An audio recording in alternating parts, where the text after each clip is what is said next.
This tutorial will show some of the powerful tools CSiBridge offers for the sophisticated modeling and analysis of bridges.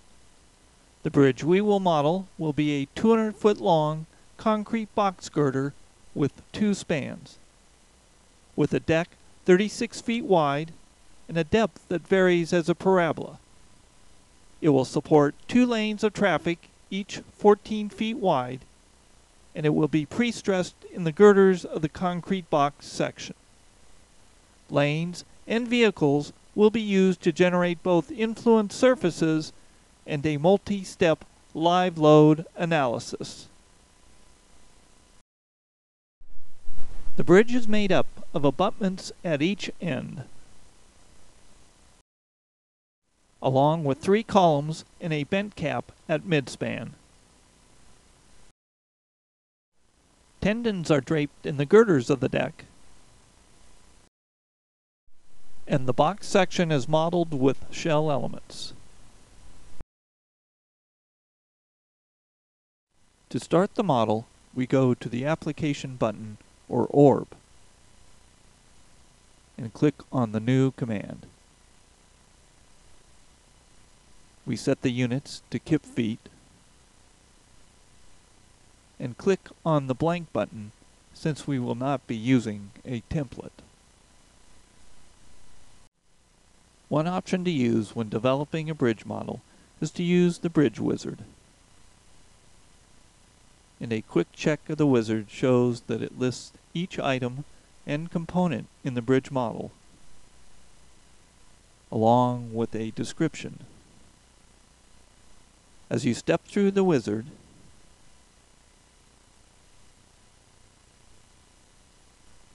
you may choose to define or modify your data as appropriate. However, for this example, we will not use the Bridge Wizard, but will instead create our bridge model directly from the commands on the ribbon. Typically, when developing a bridge model, one would step through the tabs in a left-to-right manner. The majority of commands that we will use to create the bridge model can be found under the Layout, Components, Loads, and Bridge tabs. The Home tab is used to set views and displays.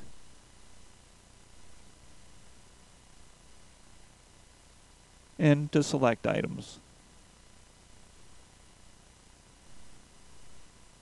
We start the process by defining a layout line under the Layout tab, which provides the primary control geometry for our bridge.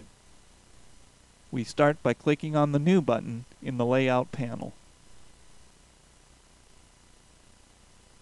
We will specify a starting station at 0 feet and an ending station at 220 feet. The layout line is slightly longer than the actual 200-foot bridge to accommodate skews. By using the Quick Start option, we can quickly define the shape of the horizontal layout. For our model, we will use straight line geometry.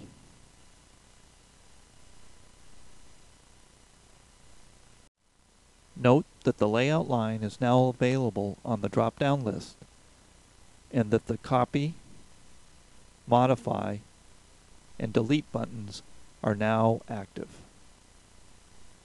With the layout line geometry defined, the next step is to define our lanes using the New Lanes command.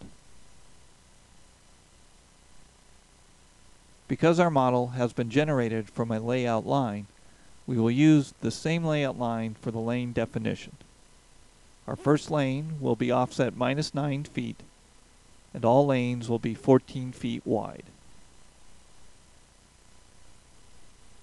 We will define the lanes beyond the ends of the bridge. We can change the display color so that it is easier to see the lane. The center line of this first lane is shown relative to the layout line. Our second lane will be offset 9 feet on the other side of the layout line.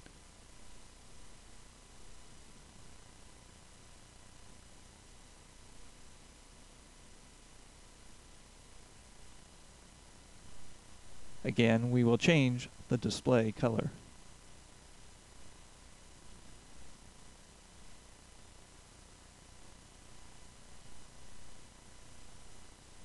If we go to the Home tab, and then the Display panel,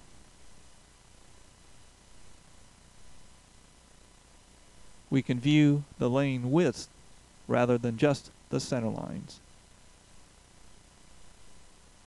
Next, we go to the Components tab.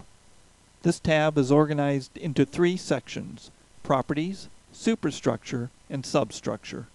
In the first panel, we can define and modify material and section properties. We will use the defaults for the materials,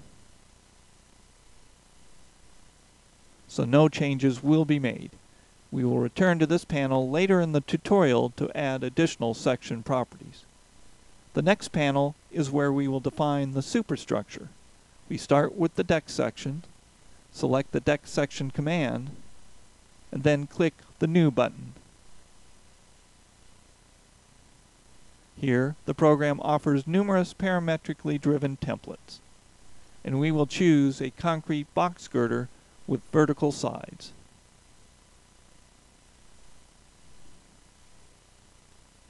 Verify that the total width is set to 36 feet and that the initial depth is set to 5 feet. Scroll down to view the other dimensions.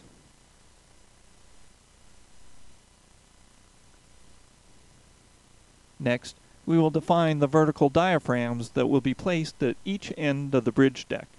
Click the Item button in the panel once again, and this time select Diaphragms.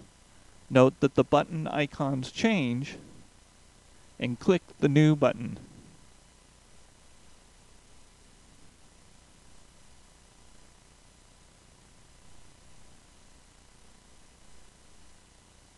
As our bridge deck is concrete, we will use the solid option with the default thickness of 1 foot. In this next step, we will define the parabolic variations of the deck depth, or how the deck depth increases over the span. This is done through the Parametric Variations command. Click the New button once again. We will have 2 different variations, one for the left span and a second for the right span. The depths will vary by a total of 5 feet and will be constant for 10 feet on each side of the bent.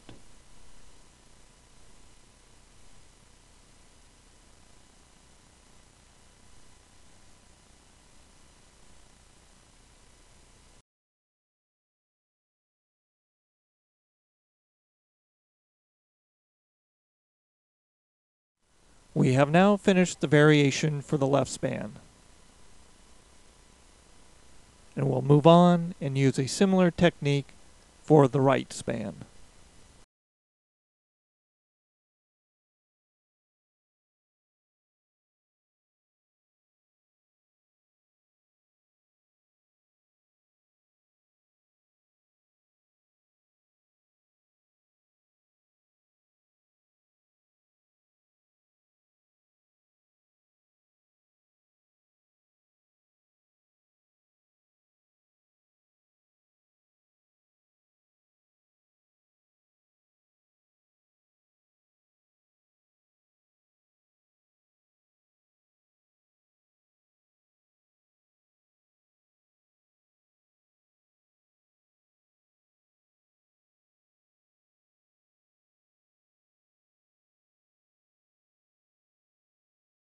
With the superstructure items defined, we go to the next panel where we can develop the substructure. Start with the bearings by selecting the Bearings command and then click the New button. These bearings will be placed under the girders on top of the abutments at the bridge ends. We can use a previously defined link property or bearings that we define on this form.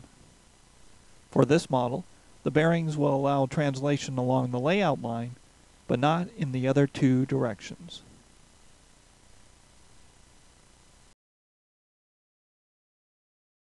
Continue with the substructure by clicking on the Foundation Springs command, and then the New button. We will change the name to make it easier to identify. Again, we can use a previously defined link property or define the springs directly on this form. For this model, we will fix the foundation in all 6 degrees of freedom, but could easily specify an explicit stiffness or remove the restraint if so desired. Next, we will specify the abutments. However, before we do this, we need to define the concrete section to be used for the abutment. Go back to the first panel and click on the Type button and select the Frame Properties command, and then click the New button. Set the frame section property type to concrete and select the rectangular button.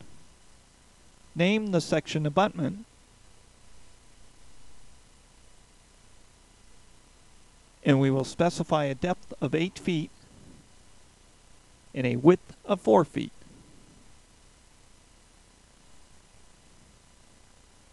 Now we go back to the substructure panel and make sure that Abutments is the selected item and click on the New button. The girder support can be either integral with the girders or connect to the bottom of the girders. For our model, the girders will be supported at the bottom. The bearings supporting the girders can rest directly on the foundation springs or on a continuous beam that is supported by foundation springs. For our model, the bearings will be supported by a continuous beam 30 feet wide, and the beam will be assigned the abutment section properties and will be supported on the foundation springs that we previously defined. The last item in the substructure group that we will deal with will be bents. However, before we work on this, we will define columns and a bent cap. Again, we go to the Properties panel and verify that the Frames command is selected, and then click on the New button. Verify that the property type is concrete and click on the Circular button. We will define a circular column that has a diameter of 5 feet.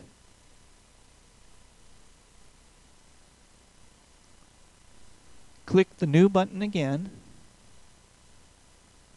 and then the Rectangular button. We will define a bent cap with a depth of 10 feet and a width of 5 feet. The depth will match that of the deck, and the width matches the columns.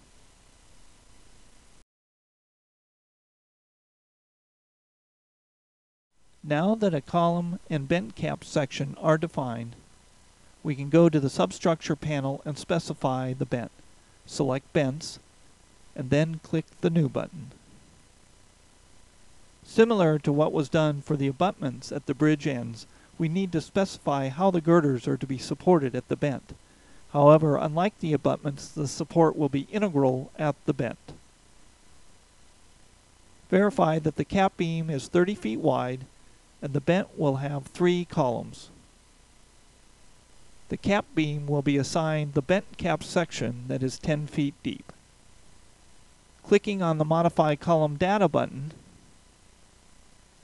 we can specify the column sections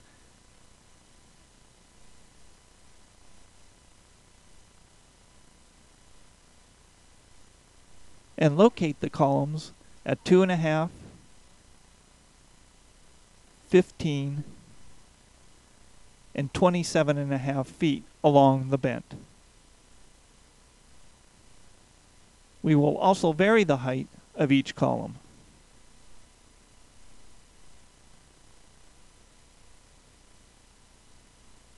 Note how the columns are located.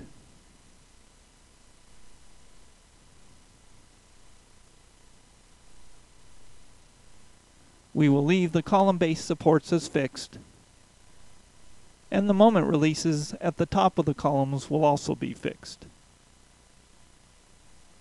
Last on this form is the bent type, single for continuous, or a double bearing line if the bridge is discontinuous at the bend. For this model, we will use a single bearing line.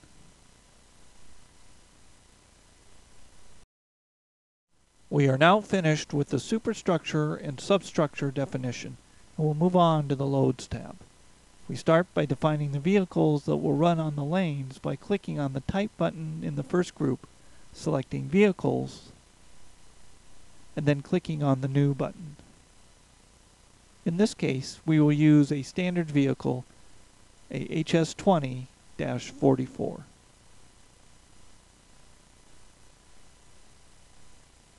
The next step is to assign the defined vehicle to a vehicle class. Vehicle classes allow you to group more than one vehicle together for the bridge response.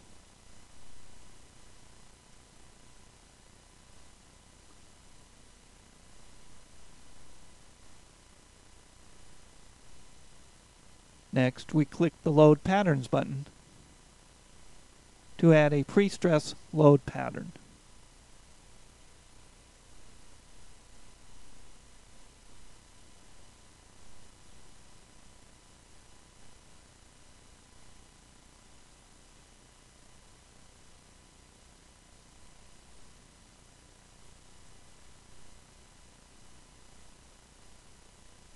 This model will not have any other applied loads, so we may move on to the Bridge tab.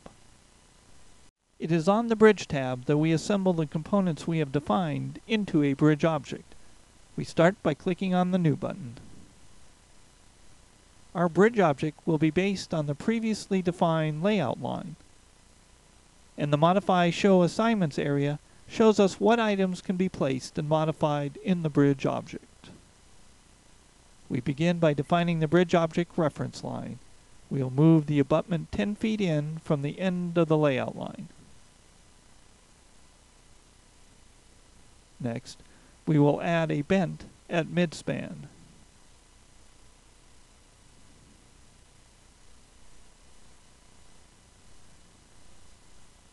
Lastly, we will move the right abutment 10 feet in.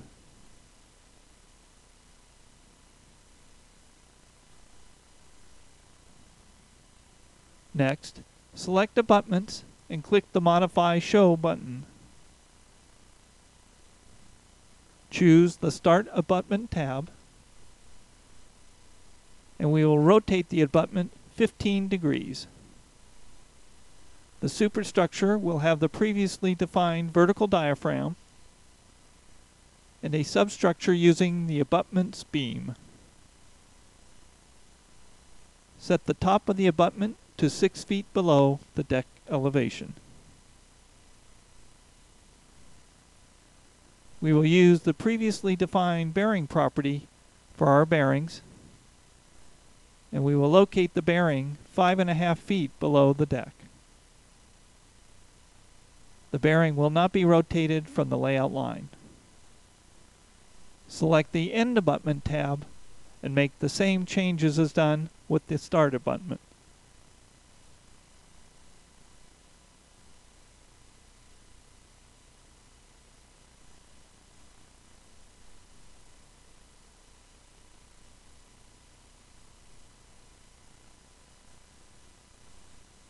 Note that the abutments have been rotated.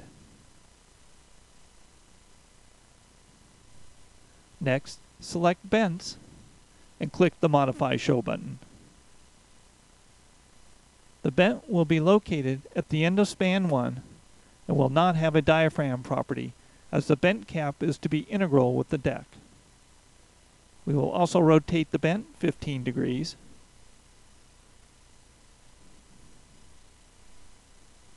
And the bent will have an elevation of 0. To fix the bent to the deck, we will define a new bearing called Fixed.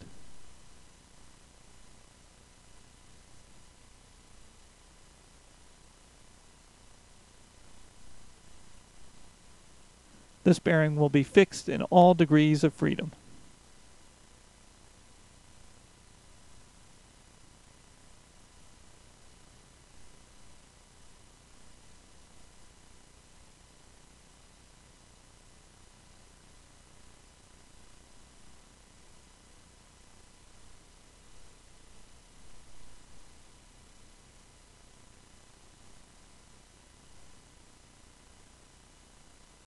Note that the bent is now skewed as well. All the items defined up to now have been part of a bridge object definition. In order to convert these definitions into an object-based model, we need to link the model, which is done by clicking on the Update button in the Update panel. The CSiBridge model may be created as a spine model with frame objects, or with area or solid objects. In our case, we will be using the area objects.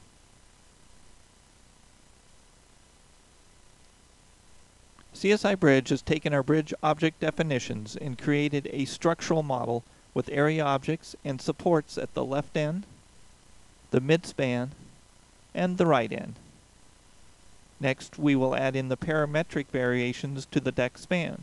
We can do this by going back to the bridge object panel and clicking the Modify button, and then selecting spans from the assignments list. Or we can simply click on the spans button. Double-click under Section Varies for span 1, and we will change the total depth from constant to varying based on the previously defined parametric variations. Repeat this process for the second span using the other parametric variation.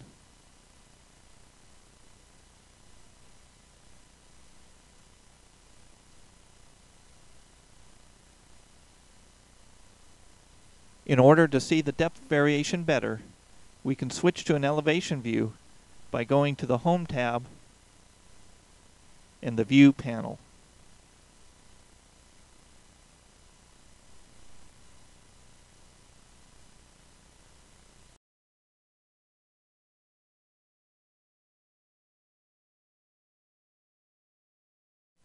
We can also extrude the model for a different look.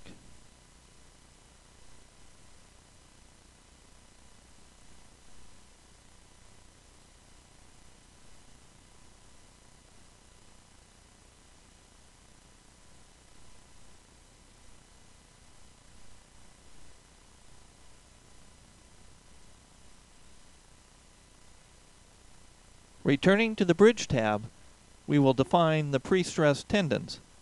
Click the Prestressed Tendons button, and then click the Add New Tendon button.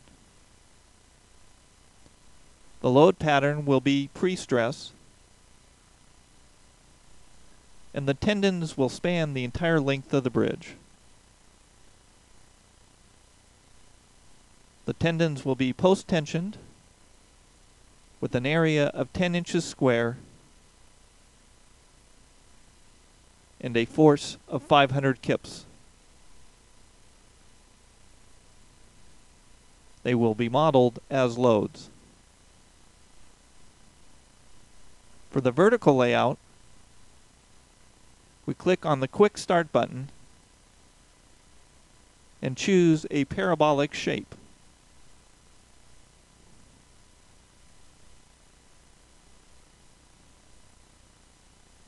We will accept the default layout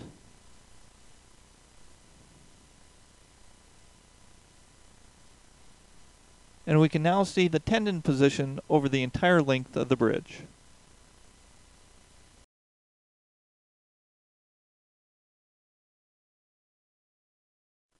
Next, we copy the tendon just defined to all of the girders. Note that the original tendon, 10.1, will be deleted. If we click on the Show All Tendons button, we see in the section view how the tendons vary along the span.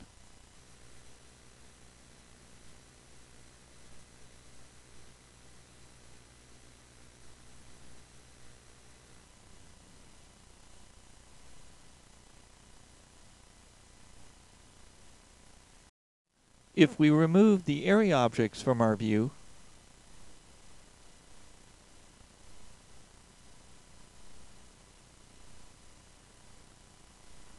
we can see the location of each of the pre-stressing tendons.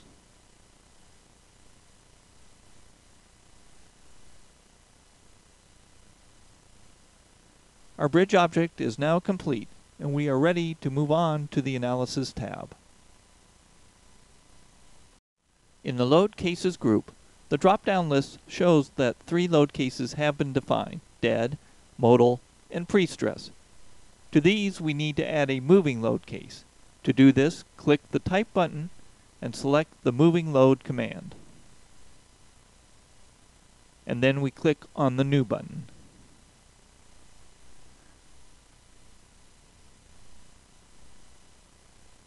Our new moving load case will have our vehicle class applied to all lanes with a factor of 1.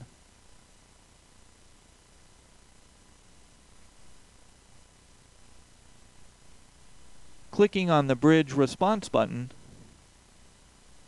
allows us to select what moving load case results are to be saved.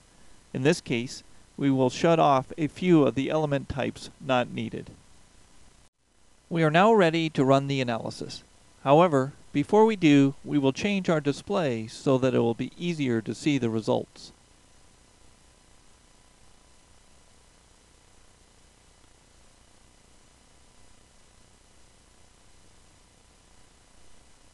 Back to the Analysis tab. We now click the Run Analysis button and set the modal case to Do Not Run.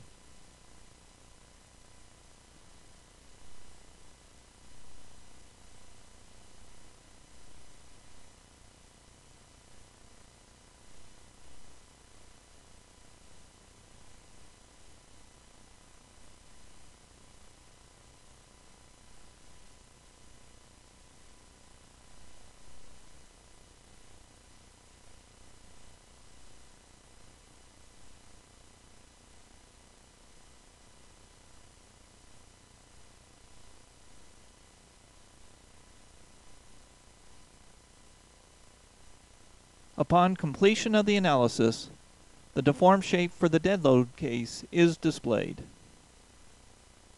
Next, we will display the deformed shapes for the other load cases by going to the Home tab and the Display panel.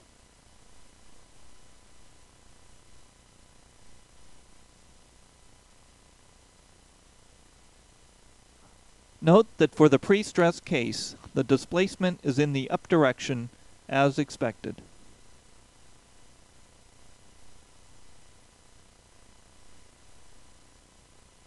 We can also plot influence surfaces for the moving loads. Here, we will plot the axial force response in a column for both lanes.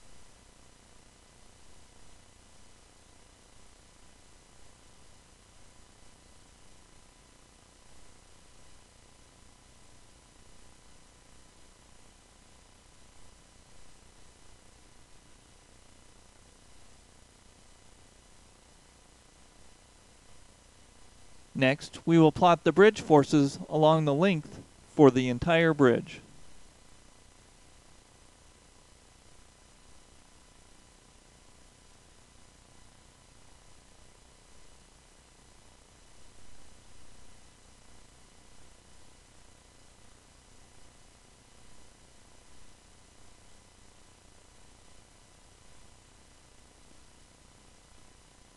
Now we will unlock the model to allow us to define a multi-step load pattern for trucks, where a specific truck movement can be defined.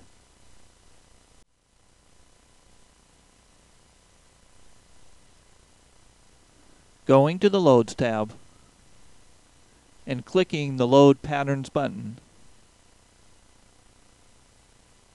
we will add a case called Trucks with a type of Bridge Live.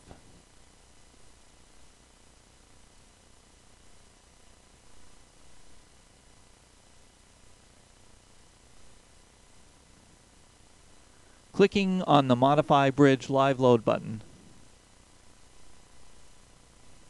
allows us to define our loading patterns. We will load the bridge with 3 trucks, the first being in lane 1, moving at a speed of 40 feet per second.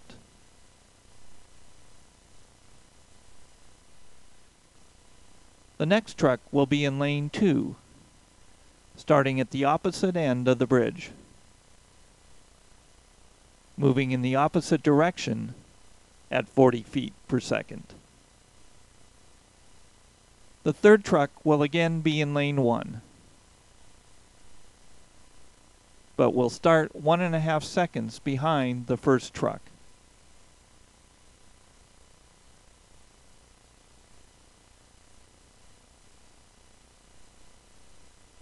We will set the total loading duration to 7.5 seconds and discretize at 0.3 seconds.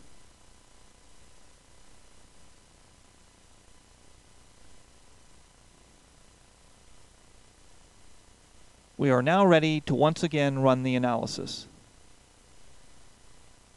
However, this time we are interested in the results for only the truck's case, so we will set all of the other load cases to do not run.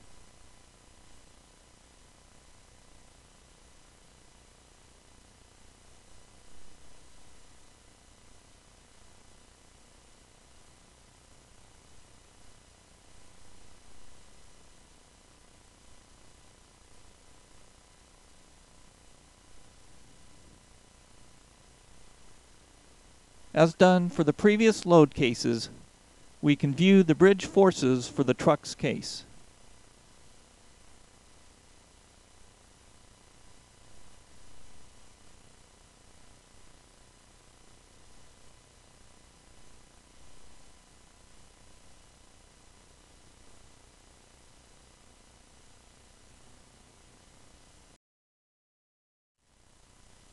We can also plot the stresses in the shell elements.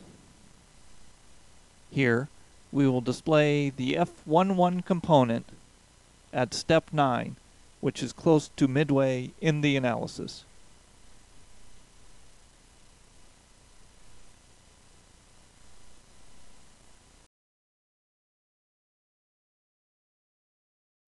Lastly, we will go to the orb and use the Create Video command to plot the trucks moving over the bridge.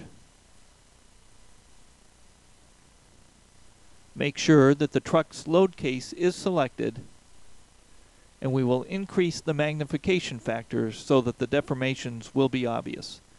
We also want to use the Show Vehicles option.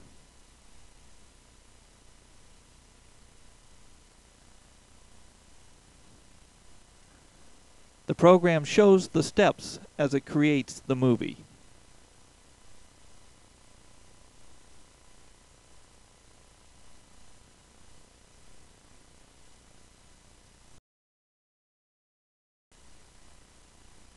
The AVI file can then be played in any AVI player.